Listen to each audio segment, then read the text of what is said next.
only reason I ever tried to play ZORK as a child is because I loved Sierra's and LucasArts adventure games, and ZORK was widely listed as one of the most important progenitors of the genre, so I was curious. Well, of course, there was also Adventure, alternatively named Colossal Cave Adventure, but I never got to try that one, and even though there are many variants of it that exist now, I don't feel particularly inclined to nowadays.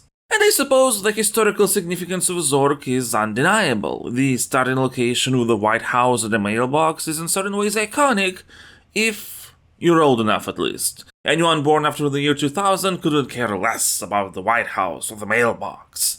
That being said, I never finished ZORK 1 as a child, and now I honestly see why. It oftentimes is brutal and obtuse, but it's also funny and not too rigid. Some puzzles can be solved in several ways, and there's a thief dynamically roaming around.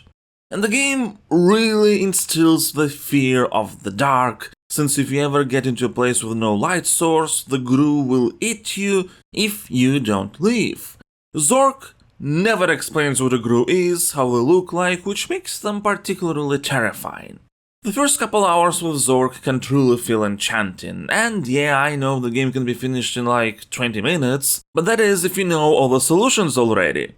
Even with its simplistic descriptions, it does manage to foster a sense of curiosity, satisfaction of exploration, desire to figure out more, and of course drawing a map on paper the old school way is kinda neat. There are even some light RPG elements like inventory load and basic combat. That being said, the magic quickly fades when you start running out of new areas to explore and realize that, hey, shit has to be solved now to progress. And that's when the game can become grueling. For what it's worth, it does attempt to provide clues here and there for a lot of the things you need to do, but I don't know. It's a game that doesn't really work without the community aspect of sharing thoughts with other people who play the game, but even in the 90s, when I was at school, nobody played ZORK. So even then, it was either find a walkthrough or just spend tons of time trying to figure out what to do next. That being said, I can't say that I dislike ZORK, it's kinda cute. And when replaying it now for a memory refresh, I was engaged for a considerable while, since it does do some interesting atmospheric things.